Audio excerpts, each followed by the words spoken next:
السلام علیکم ورحمۃ اللہ۔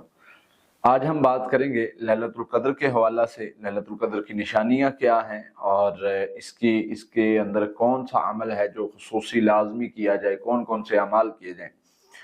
سب سے پہلے تو یاد رکھیے کہ نبی صلی اللہ علیہ وسلم نے کچھ نشانیاں بتائی ہیں، لیکن بہت زیادہ کوئی واضح نشانی یہ نہیں بتائی۔ آپ نے فرمایا 5 راتوں میں تلاش کرو۔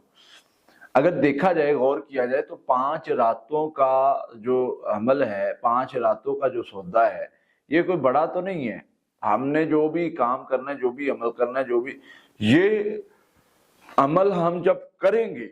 تو یہ 5 راتوں میں جو چیز ہم حاصل کر سکتے ہیں وہ کتنے ہزار مہینوں کی عبادت کہا گیا ہے، اور اس کا کتنا اجر و ثواب، قسمت بدل جاتی۔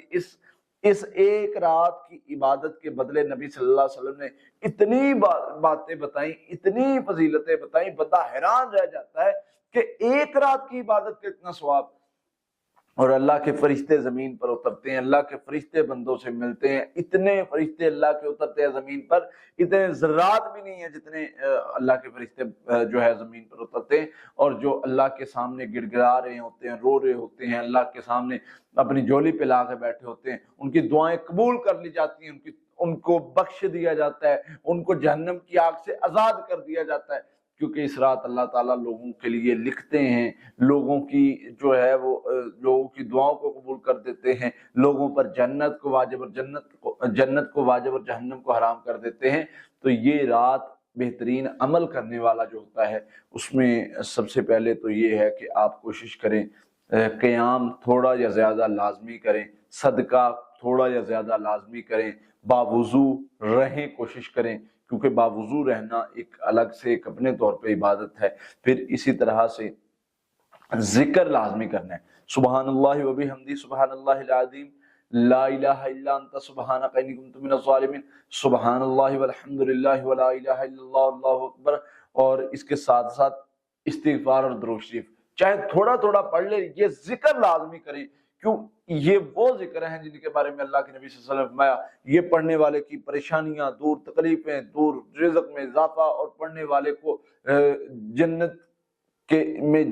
یعنی جانے کی بشارتیں تک سنائی گئی ہیں۔ تو ان اعمال کو پڑھنے کے بعد دعائیں جو بندہ کرتا ہے وہ قبول ہو جاتی ہے۔ تو ان کو تھوڑا تھوڑا پڑھ لیں اپنی، لیکن یہ اعمال کوشش کریں پڑھیں، اور اس کے ساتھ کچھ قرآن پاک کی تلاوت بھی کریں، تسبیح نماز بھی پڑھیں، اور دعا کوشش کریں کہ آپ کے آنسو نکلیں۔ اگر آنسو نہیں نکل رہے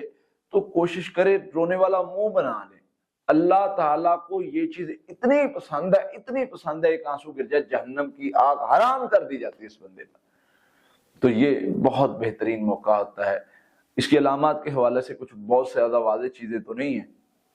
لیکن حدیث میں آتا ہے، مسند احمد کی جو حدیث، نبی صلی اللہ علیہ وسلم نے فرمایا یہ رات ٹھنڈی ہوتی ہے، نہ بہت زیادہ ٹھنڈی ہوتی ہے، نہ مطلب درمیانی رات ٹھنڈی سکون والی ہوتی ہے، اور اگلے دن سورج جو ہے وہ بہت زیادہ تپش کے ساتھ نہیں نکلتا،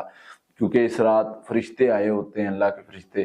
تو یہ بڑا بہترین موقع ہوتا ہے انسان کا، تو یہ اس موقع سے فائدہ اٹھانا چاہیے اور اپنی بخشش کروا لینی چاہیے۔ اللہ سے دعا ہے اللہ تعالی ہمیں اس لیلۃ القدر کو پانے کی توفیق عطا فرمائے۔